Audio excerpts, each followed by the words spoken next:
Can you believe we started Interview Boss in 2021? Not really. It's insane. That's a lot of episodes and a lot of hours of talking. Oh my gosh, it is. And if you're scrolling through all of our episodes, you might scroll straight past something that you really, really needed. Yes, we're always getting messages from people asking us to do an episode on something, and I'm like, we already have. So we've put together playlists to help you find the episodes that are exactly what you need, suited to your situation. They're all categorized. If you're applying for jobs, we have episodes about resumes, cover letters, job ads. If you've been offered your dream job, we have episodes on resigning, exit interviews, and how to impress at your new company. And we even have a very special playlist that's very popular for if you have an interview coming up immediately and you need just our most recommended hard-hitting episodes between now and then. For all our last-minute listeners. It's all there for you. You can browse by category and check out all the playlists at interviewboss.com.au/podcast. Just have the mentality of like, well, I'm out of here. Good. Head down, bum up, get out of there. Hey everyone, and welcome back to Interview Boss. My name's Emma and I'm a third-year journalism student who's teamed up with my sister to give you all the advice, inspiration and support when you're looking for a new job. Sarah's a HR and recruitment professional, and together we're excited to give you guys all the tips, tricks and behind-the-scenes knowledge to help you in your career. Hey Em, and welcome back everyone. Now this week we've got a very special Shoot Your Shot shout out. As you guys know, Emma's pretty close to graduating this year, and I'm pleased to say that we're going to have to change our intro because you're listening to the newest afternoon news journalist of I-98 FM. Yes, that's me. Congratulations, Em. Tell us a bit about it. How excited are you? I'm so excited. I feel like I'm still in shock. It happened so fast. I've worked there for 2 years now in the promotions department. And I had done some work experience with an awesome journalist in the newsroom, which I was very lucky to do. And then they just had a job opening and I applied. I was a little bit underqualified, but I took my own advice and I shoot my shot because, you shot your shot. You know, got to practice what I preach. I did. And while I didn't have, 2 years newsroom experience, I've had 2 years experience in the company. I understand our listenership, all those good things, talked about all of that, sent a demo away. My boss got back to me very soon and was like, you've got the job. And I was just in total shock. I was not expecting it, but I'm so, so excited. It's an absolute dream come true. I don't know if we've talked about it on here before. No, we would have whenever I do my little mock storytelling examples, but I used to pretend I was a newsreader when I was a little girl and would pretend to say my little outro like, good night, I'm Philippa Mooney. That was just our local prime. Shout out to Philippa Mooney. Yeah, I don't think she still is around, but yeah, I used to just. You're going to have to meet her one day and be like, you inspired me. I'll have to hunt her down one day. She's on Prime News, wasn't she? Yeah, I think so. For in the country, so who knows? But so it's a childhood dream come true. I can't believe it. I'm just doing 2 days a week while I'm still studying as a casual, and then I'm going to go full time when I finish sort of at the end of November, which is just nuts. That's all I have to say. So exciting. Now, the very important question. Did making this podcast help you get the job? In 2 ways. Firstly, with talking about all the tips and then taking them yourself. Yeah, totally. And then secondly, having, more demos to show. Yeah, absolutely. I mean, my boss said he listened to the podcast. I think it helped immensely in my portfolio because on my resume I had, freelance writing. I had obviously my job that was really good. I had this podcast. I had some professional voice coaching. So the podcast was definitely a big thing to show, look, I'm in audio radio already, creating things. And also the job tips for sure. I'm an expert now. So I saw that and was like, we are applying because what do I always say? Shoot your shot. And it only took maybe 4 panicked phone calls to me while you're applying for the job. Yeah. And rest assured, everybody, even though, I run this podcast, so I should be the expert, I'm still not amazing. I definitely remember I wrote a really long cover letter and you were like, we need to cut. And I was like, oh, but it's so good. So, and I was like, have you even listened to our cover letter episode? I was like, go back and listen to your own advice. I'm not immune to being, an overthinker. Job search. Yeah, an overthinker or having job search gaps. But lucky I have Sarah. So, yeah. Congratulations. Well, tune in for next week because you're going to hear an entirely new intro as we introduce Emma as the amazing girl boss journalist that she is. Yeah. Yeah. Before we get into this week's episode, little hot reminder that if you have an interview coming up, you can check out Sarah's one-on-one sessions. You can find out all about that at www.interviewboss.com.au/coaching. Yeah, and if you liked one of our episodes, used a tip that we sent you, or that you want us to cover a specific situation to you, slide into our DMs on Instagram. Let us know. Yeah, we've got some great call-outs recently from people requesting specific episodes, such as how to re-enter the workforce after having kids, how to have big career changes, and we've locked in some guests for that. So stay tuned, and it's as easy as that. If you have a situation that you want us to cover, just send us a line. Today, we're going to be talking all about exit interviews. Exciting. Hopefully, if you're having an exit interview, that means you're leaving for a beautiful, exciting new job. Yes, exactly. So this is another excitement topic. Or you're resigning because it's horrible and you asked to have an exit meeting. Maybe, yeah. We're hoping that it's the good one. It's the first. Yeah, okay. So exit interviews are interesting, and I found that this is probably one of the most misunderstood areas of kind of leaving a job, and people have really different reactions to them. So I guess to kick off, why are they even used in the first place is a really good place to start. And I'd say the main reason for a lot of companies would be they've got a policy that says that they do exit interviews for every single person that leaves. And that might be what they do, and it's just a standard practice for every single person.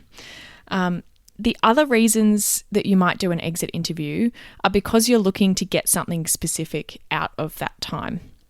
So you might have had a really unexpected resignation where you're kind of blindsided and you go, oh, I'm really surprised why this person's leaving. I'm not sure what's happened. And so you might want to book one in. You might be researching to help you go through the recruitment process. So you might need to know, what do you think is going to help me recruit for this role? When you keep saying you're talking about the employer. Reasons why the employer schedules them. Yeah. Yes, that's exactly right. Yeah. Yeah. So it's not usual that employees would schedule them. No. And I'll get to that in a sec. About whether you can if you really want to. So this is normally 99.9% of the time it comes from the employer's side. They might want to gather some general feedback about, what's going on in the team or the role or the department. They might have a particular issue that they're trying to deal with, and because you've resigned, they think, okay, great, this is another opportunity to get some more feedback. But they often don't happen. And that could be for a lot of different reasons. In my experience, it's primarily because they're pretty time consuming. So if you sit down to do an exit interview, you probably want to block out more than half an hour because that you can tend to kind of get talking and get on a roll. So you're talking about, 30, 45 minutes that you've got to schedule in for each person potentially that's leaving. And that could be, depending on the size of your business, lots of people every week. That's a huge time commitment for your HR team to actually go through. And they don't always make the priority list. If you've got a vacancy and that person's leaving, you've got to get started on recruiting for the new role. You've got to work on their, exit process or the payroll stuff that goes along with that. You might be onboarding new people as well. You might have other HR issues that you're dealing with, all sorts of other things going on. And sometimes they're just way down that priority list, right? Of going, well, the person's already resigned.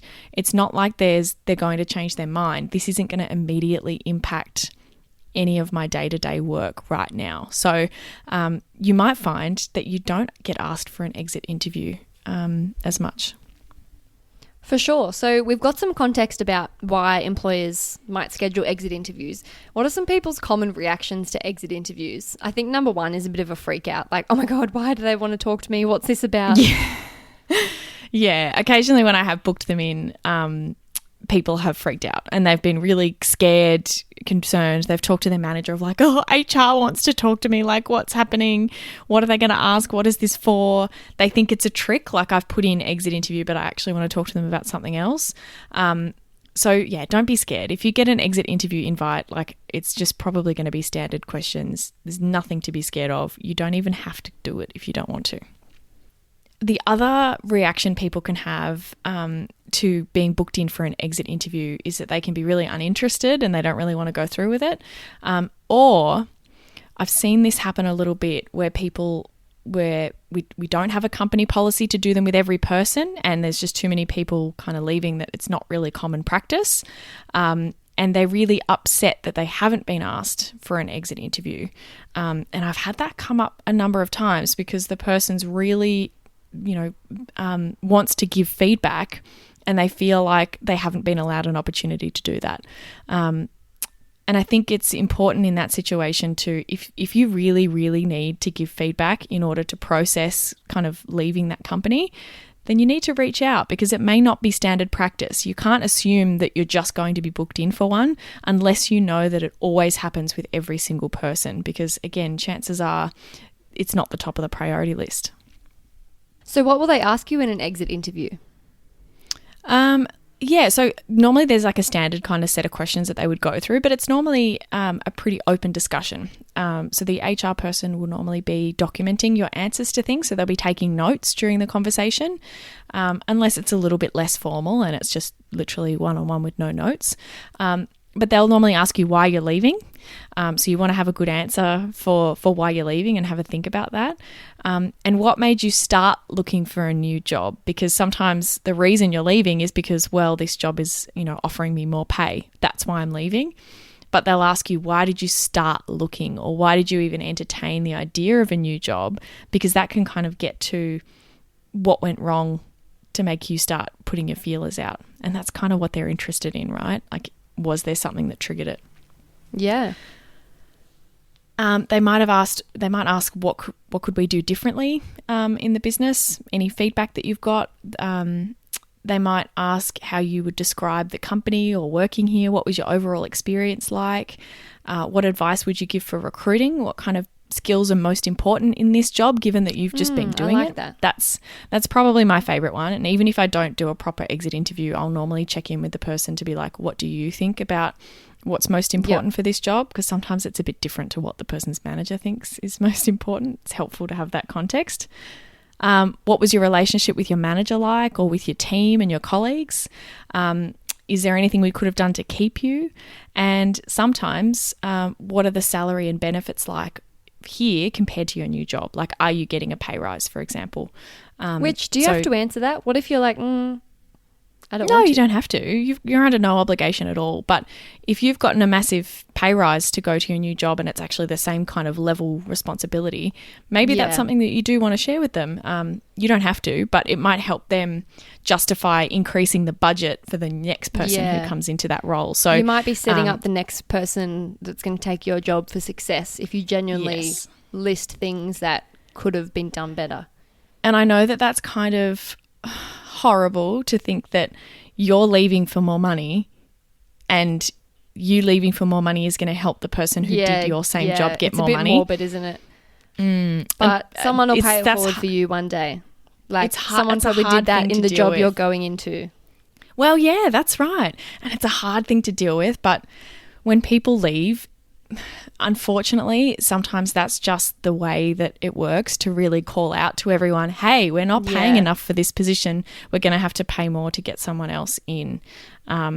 It's just a hard reality, unfortunately. So we've covered, what they are, what they're going to ask, our advice for them.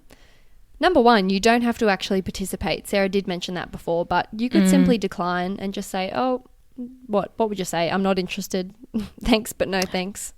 Yeah, I would prefer not to. If that's okay, unless it's mandatory, I'd prefer not to participate. see what they say. They might require you to, although I think that would be a bit strange. But yeah, I would, if you really don't want to be involved, I would try and politely decline. I actually had an exit interview process that was like an over the phone one after I'd already left the company, and I didn't call back and didn't follow up even after they tried to get me to. I just really didn't want to participate. And I guess the reason behind that, which links into one of our other tips, is I just felt there wasn't anything constructive that I could say that would be actually something that they would change. If it's like a culture sort of thing, or like rude employees or like co-workers, I think it's a time to be constructive, as in things like, oh, the workload was too much, I think this team, it could have handled some more, or in the morning when we do this system, that's too rushed, practical actionable things that can be changed. But you can't go in there and say, this company culture is horrific, everyone bitches about everyone, it's just horrible, I feel unsupported, because how do you actionably change that? That's just down to personal, clashing and opinion. And you can give them that feedback if you want to, but I think the things to keep in mind when you're going into this exit interview situation is it's not the right place to vent. It's still professional. I think a lot of people would probably have the mentality of like, I'm out of there, now I get to say all the things without any repercussion because I don't have to work there. But that's not true. We always say, don't burn your bridges if you can help it, because you unleashing this might impact a reference for your next job. Like you just never know where you might end back I had this situation where I did actually do an exit interview because we had a particular issue with a particular team, and I reached out to the person and asked to do an exit interview with them because I was kind of working on changing the culture of the team that they were in, and I thought, okay, this is a good opportunity for me to get some feedback. And this particular person unleashed and was just so angry, like really, really emotional and angry about what had happened and the way that they'd been treated. And then about 6 months later, they wanted to come back. And I strongly, strongly recommended that we didn't take the person back because I said the toxicity that they had towards the business at the end, I don't think that goes away. And I think a lot of the people were still the same. A lot of the situations were still the same. And their I said, attitude is probably going to be the same. Yeah, they're coming in already pre-jaded, even if they've had some time to kind of reconsider and it was a new position or whatever. I just recommended that we didn't rehire. And I think that that's genuinely something that can affect your opportunity to come back, is how you approach it and what kind of attitude you have. You need to do your venting with family and friends. I'm someone that needs to call at least 3 people before I feel like I've got it out of my system. Like do that and then be done with it, and then by the time you talk to them, you can translate that into just take away the professional things and kind of have the attitude, like let go of the thought that you'll be able to bring about change by what you say. Like if it is those things, like we said, that aren't tangible things that they can change, just have the mentality of like, well, I'm out of here, good, head down, like bum up, get out of there, and just don't worry about it. Like I think trying to be the advocate to champion change, like it's lovely, but it doesn't just happen by someone pointing it out and then the next day the whole company's revamped and we all get along. Like it just doesn't happen. I think that's what people sometimes want, right? And it's such an honourable thing to want, to have your exit feedback change the way that everything's done. By all means, if there was something that you need to say to them and talk to them about how this person's behaviour really affected you and whatever, great. But just don't expect that that's going to then get investigated and they're going to be terminated the next day and there's going to uproot the whole thing just based on what you say, right?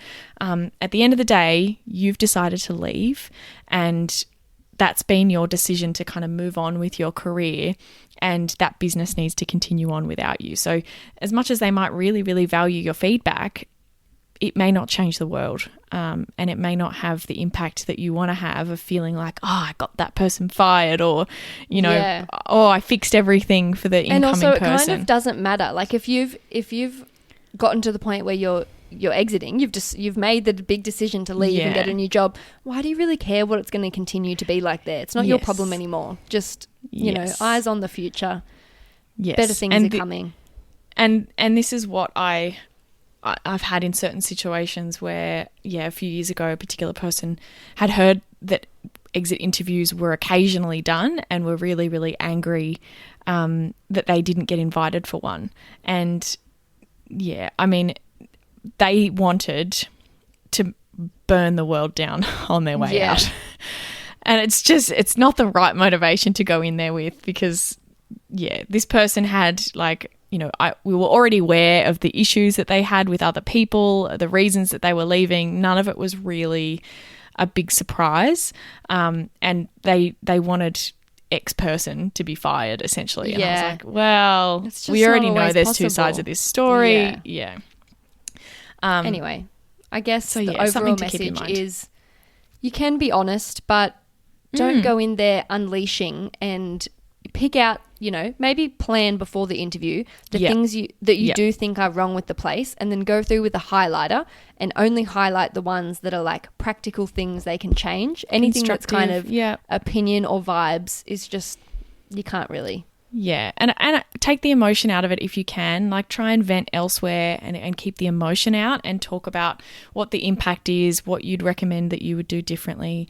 I did actually do a really great positive exit interview with a manager that was leaving a team, and everyone knew that this person was really bitter and wanted out of there as soon as possible, right? So I was going into this expecting kind of chaos, right, and a lot of emotions and a lot of ranting.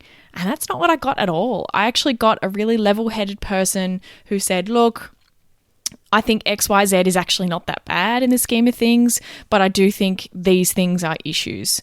And, you know, that's what I would change if it was up to me, and that's kind of ultimately the reason why I'm leaving.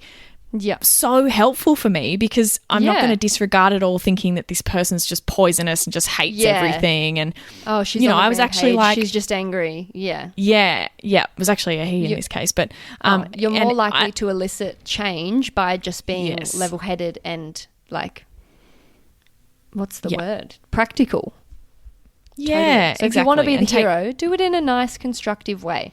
The hero edit on your behalf is hardly ever going to come from going in and being like, this is all that's wrong with the place, blah, blah, blah. It all sucks. Exactly. Yeah. And I would kind of think as well, if you've got something really serious to disclose, like you were being bullied or harassed or whatever, by all means, you should be reporting that. But they're going to be thinking, why didn't this come up formally before you actually left, right? Like, it's kind of, ideally, an exit interview is not really the time or place to be disclosing like serious allegations about other people, because definitely they need to happen as soon as it happens. Like, no one should put up with that. Yeah, exactly. But exit interviews, we wanted to clear some things up. So if you get invited for one after you've resigned, now you know what to expect, what they're likely to ask. You don't have to participate if you don't want to. But on the flip side, as you said before, Em, what if you really, really want an exit interview? What would you do you reckon? I'd probably just email the manager, just be like, hi, as you know, this will be my last date. I was wondering if we could organise an exit interview. I just have some things that I really would love to pass on, some feedback. Let me know if this suits. Perfect. Yeah. And that is a good way to go about getting an exit interview if you really want one, because, you know, maybe there is something that you really want to pass on that you think that they should know, and you can send that to your manager or to the HR person if you know compared kind of who they are. To calling them up and saying, why have I not got an exit interview when so-and-so did? Yeah. Or hearing it on the grapevine, which is normally kind of how I find out that someone's upset with me for not booking one in with them. So definitely you can do that. Or you could even choose to, if you don't want to actually have the meeting, you could send that same email and say, hey, wanted to give some feedback that might help you for the role. I've just been thinking about it as I come down to my last week, and you can put it in an email to send on your last day if you want. Points. And then if they want more info, they might be like, oh, great, let's have a meeting to talk more about this if something sticks out to them. If they don't want the meeting, at least you know you still passed on the main points. And and again, because you're putting it in writing, I'd make sure that you stay really constructive there of saying like, I think this structure isn't working. I think this person in the team's really performing well and they're a great asset, and whatever else that you want to pass on. Yeah. It's called a shit sandwich. It's what all my podcasting and audio tutors at uni say. Like, they'll listen to your piece and then she says, I always give a shit sandwich. You say something good, what needs to be worked on, and follow with something good. Soften the blow. When you're in HR, they actually say that that's actually not a great way to give feedback to people because, really? Yeah, well, there's a couple of reasons. One, someone who's a bit delusional and thinks that they're amazing are only going to hear the good parts. Yeah. And they're not going to take on the bad feedback. And on the flip side, someone who's the complete opposite and is really, really harsh on themselves is not going to hear the good things because they're going to focus on the bad thing. Jeez, you can't win. So it's kind of the worst of both worlds. It works if it's like one particular document or something that you're reviewing, like in the moment. But if you're giving large pieces of feedback about, Emma, you're really great at turning up to work on time. None of our listeners enjoy listening to you, but the team really enjoy working with you. You'd be like, excuse Obviously, me? Yeah. What the hell? Obviously, just give the on bad micro feedback. levels of feedback, yeah. Yeah, just give the bad feedback. If it's like I'm reviewing a document, I'd be like, I like how you've structured it. I would just change the last paragraph. Yeah, but only exactly. if that's actually true. Yeah. Yeah. All right. Well, there you have it. There's a little crash Little course segue. on exit interviews. We hope you understand them more now, feel better prepared if you have one coming your way. Yep. And that's about it. We'll be back in your ears next week. See ya. Thanks so much for listening to Interview Boss. If you like hearing the sound of our voices and our tips, hit that follow button in Apple or Spotify, or better yet, tell someone about the show and how it helped you. That's how we hit the charts and we can help even more people land their dream jobs. For more advice, inspiration, and a supportive community, check us out on Instagram at InterviewBoss. If we've been your job search besties and helped you in some way, there's a cool way you can support the show. Shout us a virtual coffee. We get a huge kick out of reading all of your success stories. Head to buymeacoffee.com/interviewboss and shout us a cuppa. If you keep us caffeinated, we can keep the content coming.